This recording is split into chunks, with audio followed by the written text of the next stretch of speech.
¿Tiene alguna hermana o hermano que nos quiera leer el devocional el día de hoy? Señor, buenos días para todos. Gracias, Telita. Agosto 22. Encuentra a Dios al fondo del pozo. El amo de José lo tomó y lo echó en la cárcel, pero el Señor estaba con José, le extendió su misericordia y le concedió gracia ante los ojos del jefe de la cárcel. Génesis 39, 20, 21. Después de que la esposa de Potifar lo acusara falsamente, José tocó fondo, de nuevo. Una vez más se encontró condenado, no a un pozo esta vez, sino a un calabozo. Su mundo había tocado fondo. Sin embargo, como hombre de Dios, como hombre de principios, José demostró una paciencia constante. Había huido de la tentación seductora de la esposa de Potifar con la fuerza de sus convicciones, tomando su decisión de acuerdo con la pureza y la rectitud. Está claro que José temía a Dios más que a un calabozo. No quiso acostarse con la mujer de Potifar porque hacerlo habría sido pecar contra Dios. Para José, ese fue el fin de cualquier discusión interna y fue base suficiente para su decisión. Esta visión nos mantendrá a nosotros también en el camino estrecho. La verdadera fidelidad no proviene del pragmatismo, sino de los principios. Es la formación de convicciones en la quietud, sin que toda la algarabía de la vida nos distraiga. Es obedecer a pesar de las consecuencias. Es estar tan decidido a ser un hombre o una mujer de Dios que cuando la presión para pecar es mayor o cuando todo se nos viene encima, sabemos cómo responder. Mientras José soportaba un sufrimiento injusto, Dios demostró su amor concediéndole el favor de su carcelero.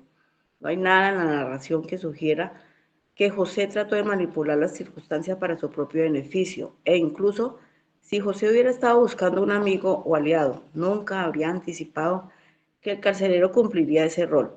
Pero Dios tenía otros planes. La presencia del Señor permanece con su pueblo incluso en las circunstancias más extremas. De vez en cuando, todos nos sentimos como si estuviéramos en el calabozo. Tal vez ese sea tu caso hoy. Tal vez tú, como José, has sido víctima de, perdón, me pasé una.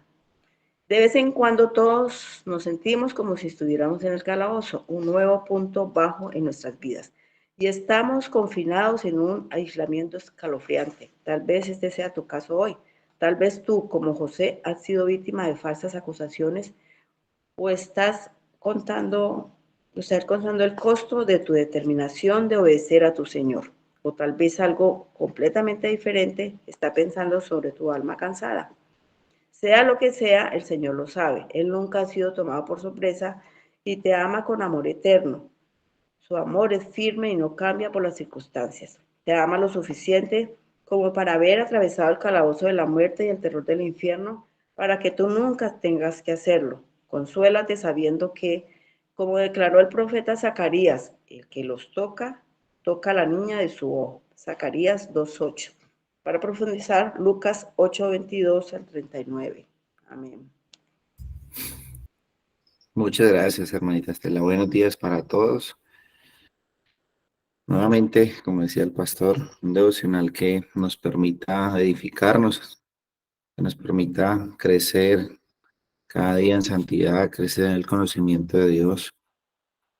Y hoy es un tema muy interesante, un tema que me llama mucho la atención porque es un personaje que muchas veces hemos escuchado de él y que en algunas ocasiones nos identifica a muchos de nosotros, pero también nos sirve de un claro ejemplo de lo que a veces no somos en Dios. Piense por un momento en la historia de José. José es el favorito de su padre. José tiene ese favoritismo de parte de su papá, tanto así que su papá le hace una túnica de colores. Y todo este favoritismo termina en el odio de sus hermanos, a tal punto que sus hermanos traman o planean algo para matarlo. Y al final, pues no lo matan, sino que deciden venderlo como un esclavo. Pero antes de ser vendido por sus hermanos, la historia nos cuenta que José fue echado en una cisterna Una cisterna nosotros muchas veces no le hemos prestado atención como a esta parte de la historia. Y una cisterna como tal era un depósito subterráneo donde se recogía y se conservaba el agua. Recordemos que la historia se desarrolla en un lugar muy desértico y estas cisternas o pozos eran cavados de tal manera que el agua pudiera quedarse ahí para ellos poder utilizar el agua. Y este es el lugar donde los hermanos de José lo, lo, lo echan a José. Este lugar también es una cisterna, era como un depósito de agua y a veces era utilizado también como un retrete o como un lugar donde orinar. De todas maneras, José es echado ahí en ese lugar y pongámonos por un momento en el lugar de José. Emocionalmente es un jovencito que está viviendo el rechazo, el odio de sus familias. Está pasando por dificultades familiares muy fuertes, a tal punto, pues, como vemos, que su familia decide asesinarlo o trama todo para asesinarlo. Y es echado en esta cisterna, este lugar pequeño, este lugar oscuro, tenebroso, este lugar de una sola entrada y una sola salida, donde no puede salir por sus propios medios. Está a la merced de lo que puedan hacer por él. Ya José no puede hacer nada más por su vida. Esa cisterna donde fue echado José, muchas veces era un lugar de diferentes dimensiones de profundidad, pero también era un lugar alrededor de 60 centímetros de ancho. Y como le digo, la profundidad variaba mucho. Y es ahí donde José está empezando a vivir los momentos más difíciles de su vida. Comparado a esto, hay un lugar que pues ya no funciona como tal, pero sí hay ruinas y recuerdos. En Colombia hubo una cárcel que se llamaba Gorgona, considerada el Alcatraz colombiano. Y en medio de las diferentes torturas que habían en ese lugar, estas torturas que vivían los presos, perdón, había un castigo llamado el cilindro. Y el castigo del cilindro era el más temido por todos los presos, porque era un hueco de 80 centímetros de ancho, donde el preso era obligado a permanecer de pie, no podía ni siquiera arrodillarse un poco, ni siquiera sentarse, solo permanecía de pie, sin moverse, sumergido con agua hasta el cuello, porque el agua se mezclaba con agua lluvia o a veces hasta con los excrementos. Y esta era una tortura que vivían los presos de esa época, algunos que alcanzaron a estar en esa cárcel ya no funciona. Pero el cilindro era ese lugar temido por todos, ya que era un lugar oscuro, temeroso. Y José en esta cisterna está viviendo algo parecido. Está a la merced de lo que otros quieran hacer con él, sin poder hacer absolutamente nada por su vida. Después de ser vendido, José es llevado a Egipto como un esclavo, a la casa puntualmente de un hombre llamado Potifar. Pasó de ser el consentido de papá a ser el esclavo de su amo. Pero la Biblia nos enseña algo muy importante en todo esto, y es que Dios estaba con José. Y por tal motivo, donde quiera que José estuviera, iba a ser bendecido, iba a ser bendición para el lugar donde José estuviera. Dice que donde estaba José había bendición, o era bendecido el lugar. Pero la razón número uno, no porque José tuviera algo especial, sino que era porque Dios estaba con José. Dice Génesis 39:1, llevado pues José a Egipto, Potifar, oficial de Faraón, capitán de la guardia, varón egipcio, lo compró de los ismaelitas que lo habían llevado allá. Mas Jehová estaba con José y fue varón próspero y estaba en la casa de su amo, el egipcio. Y vio su amo que Jehová estaba con él y que todo lo que él hacía, Jehová lo hacía prosperar en su mano. Después de que José ha sido prosperado por Dios en la casa de Potifar, viene una nueva prueba. Ya pasó la cisterna, ya pasó la traición de sus hermanos. Ahora viene una nueva prueba viviendo en la casa de Potifar. Es acusado de querer acostarse con la mujer de su amo. Pero esta es una acusación injusta. Todo lo hemos leído, ya que José había, inclusive había huido desnudo después de ser tentado por esta mujer. Y justo de esta situación aprendemos tres cosas importantes. Una, que Dios permite las pruebas, pero que también Dios provee la salida. Las pruebas del Señor son como Él quiera que las pasemos, pero fiel es Dios que junto con la prueba trae también la salida a la prueba. Primera de Corintios 10:13 dice, no les ha sobrevenido ninguna tentación que no sea común a los hombres.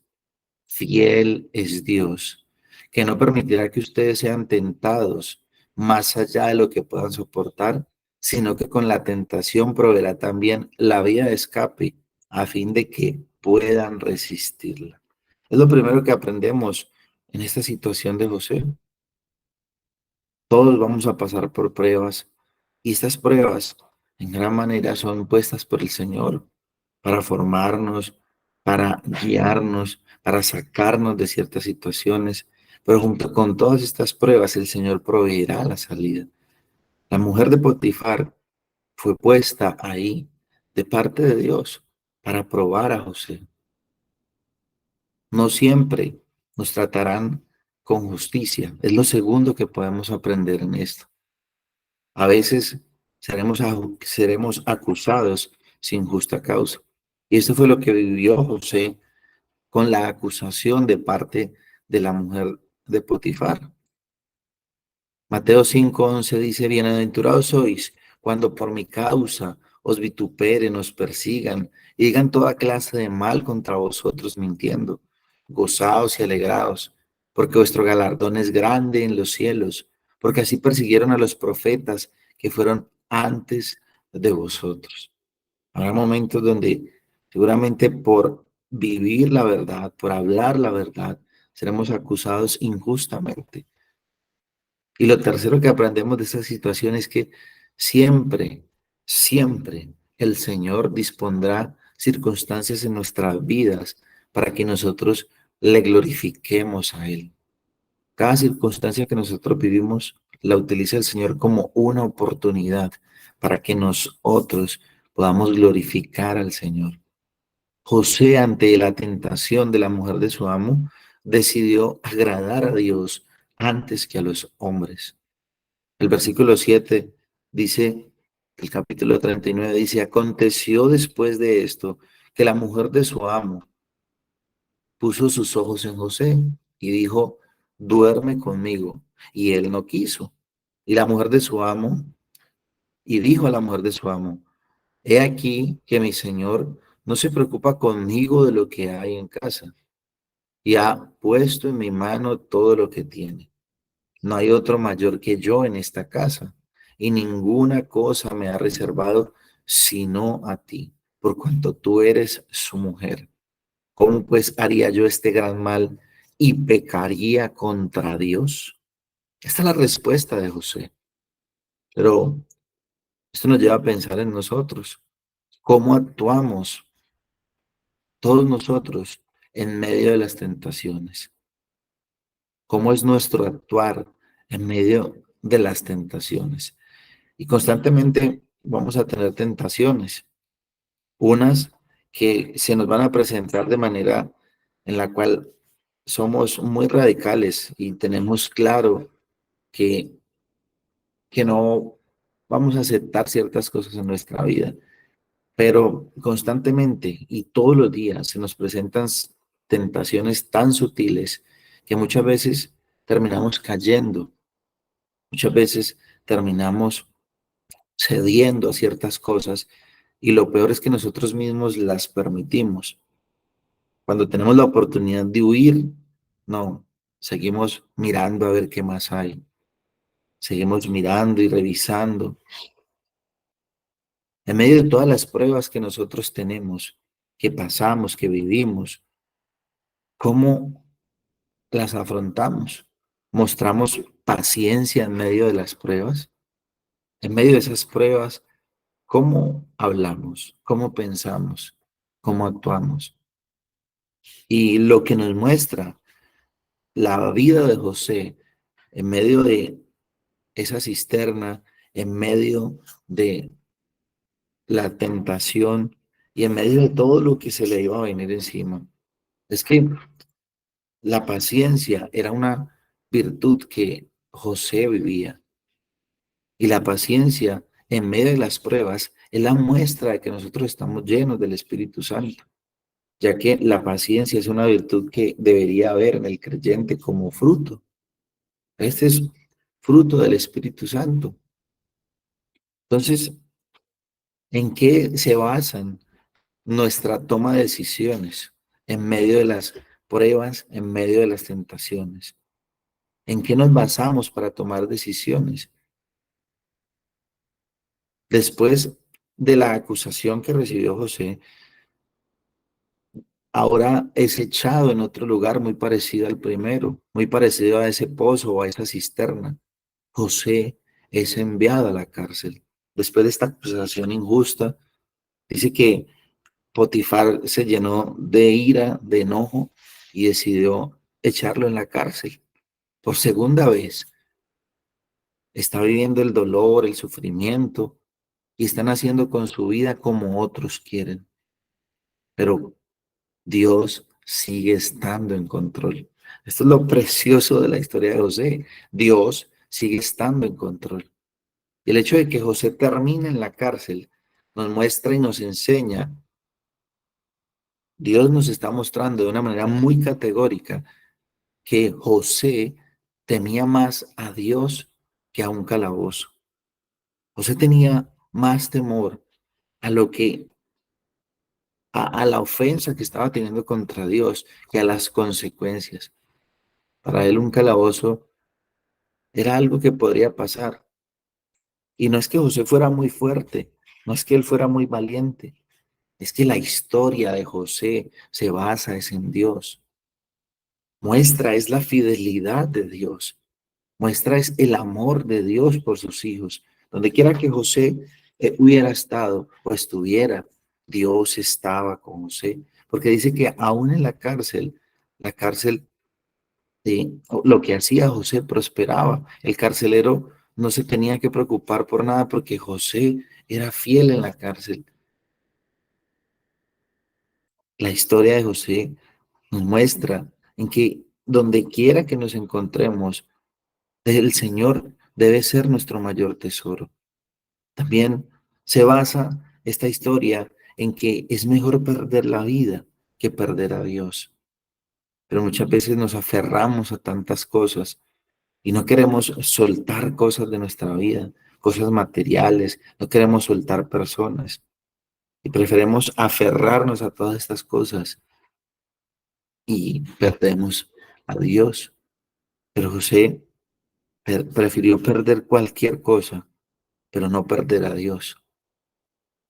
Y también la historia de José nos muestra que Dios es el que preserva y cuida a sus hijos hasta el fin. En esto tenemos seguridad en el Señor, que Él va a cuidar y nos va a preservar hasta el fin, si somos sus hijos. José entendía que sus pecados eran directamente contra Dios.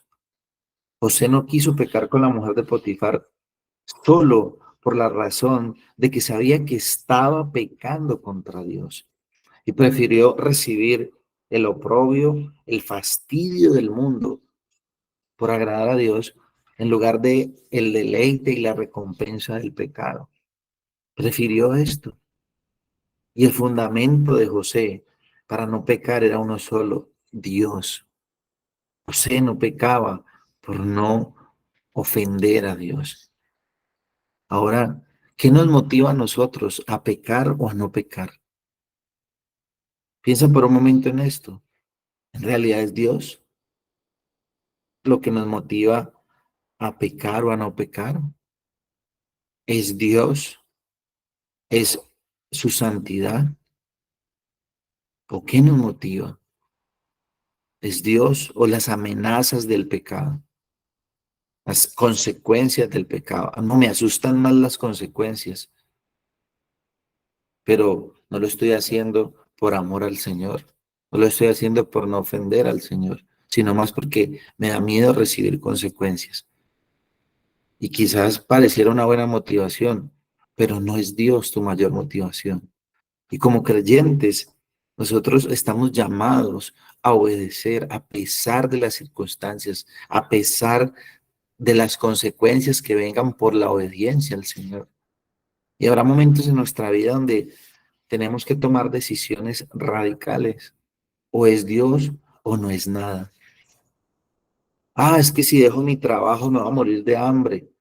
Cuando sabes que ese trabajo no glorifica a Dios y además te roba el tiempo del Señor.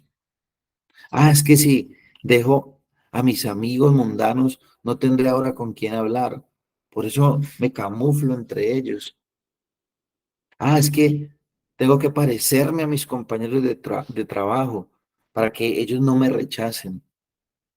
Ah, es que tengo que mentir porque si no, voy a recibir grandes consecuencias. Ah, es que tengo que tener redes sociales.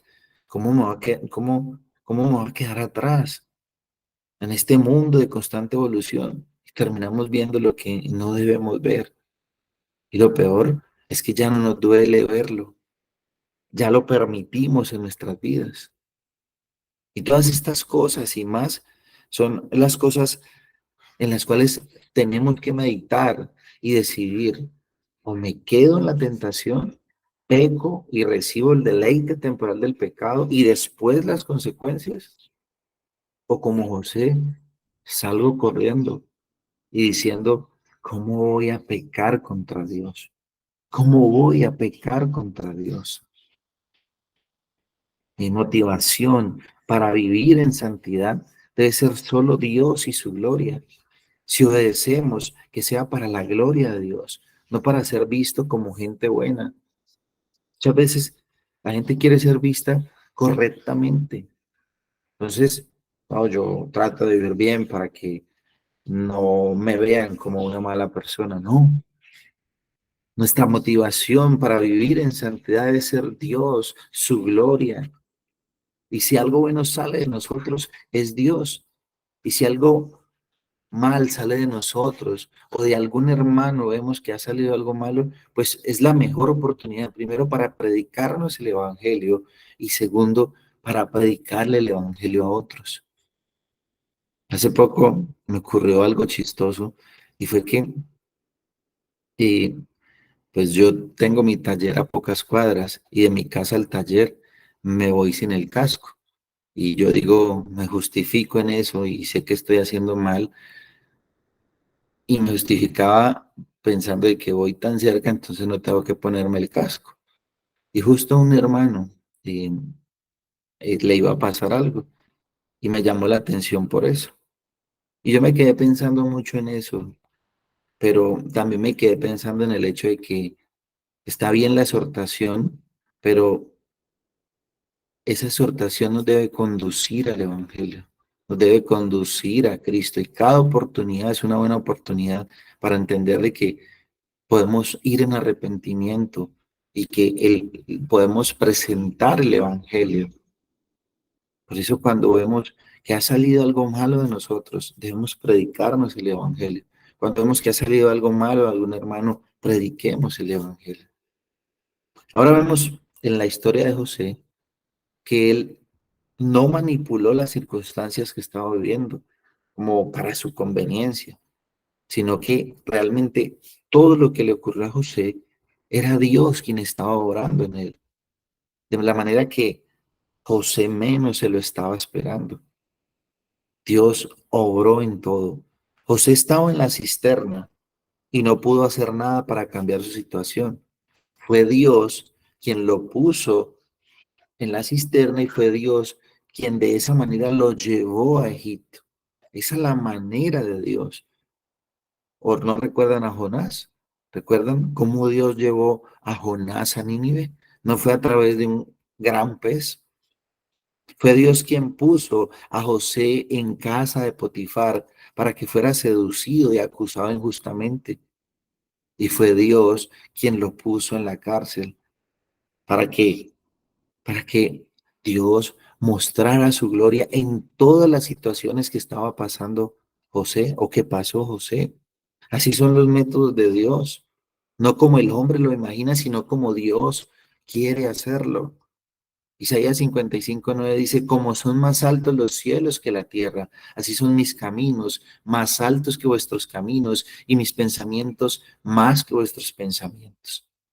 No es a la manera de nosotros, es a la manera de Dios. Dios es soberano en todas las cosas que nos ocurren. Por eso, cuando estés pasando por cualquier situación que estés pasando, recuerda, es el Señor que está obrando poderosamente. Por eso podemos confiar, descansar en Él.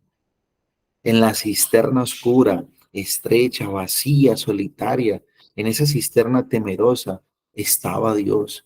En ese espacio tan reducido, cabía Dios también. Estaba Dios ahí con José, en la cárcel, en ese lugar donde ninguno de nosotros quisiera estar. También estaba Dios con José. Y algunas veces nos hemos sentido como José, como si estuviéramos en una cisterna, en un pozo, en un calabozo. Y son estos momentos de bajonazos en nuestras vidas. Y un gran o una referencia muy importante que podemos hacer en estos momentos también es lo que dice el Salmo 40. Miren lo que dice el Salmo 40 y es muy precioso. El Salmo 40 dice, 41 dice, pacientemente esperé a Jehová y se inclinó a mí y oyó mi clamor. Me hizo sacar del pozo de la desesperación, del lodo cenagoso. Puso mis pies sobre peña y enderezó mis pasos. Esa cisterna o ese pozo o esa cárcel de desesperación, quizás sean esos momentos donde pensamos que nuestra vida ya no tiene sentido, donde creemos que no tenemos ningún valor, donde nos hemos sentido engañados quizás por personas más cercanas, donde quizás han abusado de nuestra confianza, donde quizás nos han maltratado, donde quizás por más que busques alguna salida, alguna situación, no la encuentras, donde en vez de salir de ciertas situaciones, lo que haces es hundirte más y más y más. Y mire lo que dice el salmista dice que se encontraba en un pozo y lo llama un pozo de desesperación.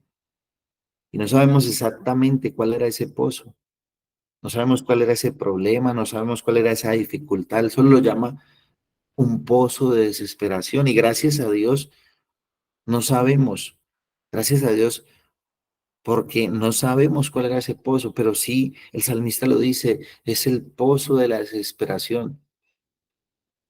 Y el no saber esto nos permite a nosotros identificarnos con el salmista, porque nosotros seguramente también hemos pasado por momentos de angustia, de desesperación, donde no sabemos qué hacer, donde buscamos salida de los problemas y cada vez nos hundimos más y más y más. Y el salmista también dice que estaba en el lodo cenagoso. Y él nos muestra la imagen de su problema como un lodo cenagoso. Y este lodo es un lugar por más que tú chapalees y quieras salir, al final lo que terminas es hundiéndote más y más y más y más. Pero dice que es Dios quien lo sacó de ese pozo, de ese lodo cenagoso. Es Dios, porque cuando nosotros intentamos salir por nuestras propias fuerzas de diferentes situaciones, lo que hacemos es hundiéndonos más y más y más. Y este pozo de la desesperación y este lodo cenagoso seguramente puede haber llegado a nuestra vida por dos razones. Nos podemos encontrar en ese pozo, nos podemos encontrar en ese lodo por dos razones.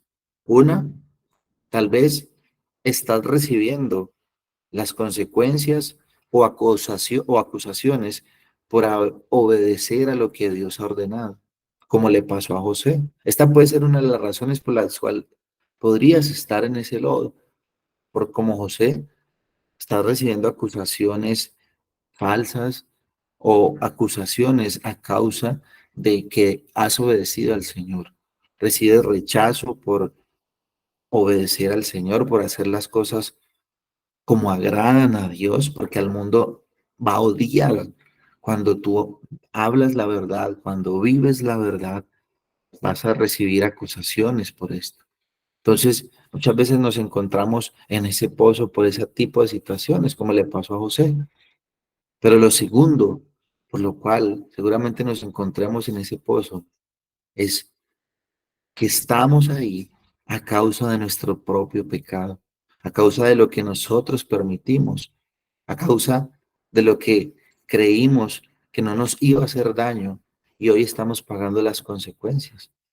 ¿Cómo le ocurrió a David cuando pecó? Cuando David pecó, se encontraba en ese pozo de la desesperación después de que su pecado fue descubierto. Se encontraba en ese lodo cenagoso, porque dice que mientras cayó se envejecieron sus huesos. Por estas dos razones seguramente estemos en estas situaciones. Pero lo glorioso es que el salmista también dice, pacientemente esperé en Jehová. Pacientemente esperé en Jehová. Y no es que nosotros seamos fuertes para ser pacientes. No, el fuerte es Él. Dependemos de Él. Donde quiera que sea que Él nos quiera llevar, podemos esperar pacientemente, confiar en Él, en el sabio y justo Dios. También dice, el salmista dice, el Señor se inclinó a mí y oyó mi clamor. No hay clamor que Dios no escuche. Cuando sus hijos claman a Él como Padre, Él es un Padre amoroso que está atento a escuchar. No tenemos que dejarnos morir en medio del pozo, en medio de esa cisterna, en medio de la cárcel. Podemos clamar a Dios para que nos dé su consuelo, para que nos llene en cualquier situación. Y Él escuchará y responderá. Pero su respuesta no es como nosotros queremos, sino como Él considera que es mejor para nosotros. El salmista también dice, me sacó del pozo y del lodo. Aunque Dios permite que pasemos por pruebas, no nos dejará, nos sostendrá, nos levantará, nos ayudará, nos limpiará, nos perdonará. Hebreos 13:5 dice, sea el carácter de ustedes sin avaricia, contento con lo que tienen, porque Él mismo ha dicho, nunca te dejaré ni te desampararé. El salmista también dice, y puso mis pies sobre la peña. Esa peña no tiene otro nombre sino Cristo. En el Antiguo Testamento Isaías dice, y por tanto así dice el Señor, yo pongo fundamento en Sión, una piedra probada, angular, preciosa, fundamental, bien colocada. El que crea en ella no será perturbado. Y esto lo afirman los apóstoles, entre ellos Pedro, cuando dice en 1 Pedro 2:7, este precioso valor es, pues, para ustedes los que creen, para los que no creen. Pero para los que no creen, la piedra que desecharon los constructores, esa en piedra angular se ha convertido. Están hablando de Cristo. Por eso el salmista dice, y me puso mis pies sobre la peña, sobre el fundamento firme que es Cristo. Y termina diciendo el salmista, enderezó mis pasos. El Salmo 23:3 dice, confortará mi alma, me guiará por sendas de justicia, por amor de su nombre. Aunque ande en valle de sombra de muerte, no temeré mal alguno, porque tú estarás conmigo, tu vara y tu callado me infundirán aliento. Y lo que vivió José, nunca tomó por sorpresa a Dios. De igual manera, cualquier situación que estemos atravesando, o que pasemos, o que vayamos a vivir, jamás le van a tomar a él por sorpresa. Su amor es firme y no cambia. Y es tan firme que por amor Jesús pasó por esos pozos de desesperación, pasó por la angustia y el dolor de la cárcel, pasó por la injusticia en la cruz. Por eso nuestro mayor consuelo hoy y siempre es Cristo. En el pozo, en la cisterna, en la cárcel, en el foso de los leones, en el horno de fuego, en la tormenta, en el vientre del gran pez, solo Cristo será suficiente para nosotros. Pues suficiente para estas personas, también debe ser suficiente para nosotros. Y si hoy hemos comprendido esto, pues podemos ir en arrepentimiento y fe a los brazos de Cristo a recibir oportuno socorro. Hoy, hoy es el mejor día para gozarnos en su gracia, para gozarnos en su amor, para gozarnos en su misericordia. Amén.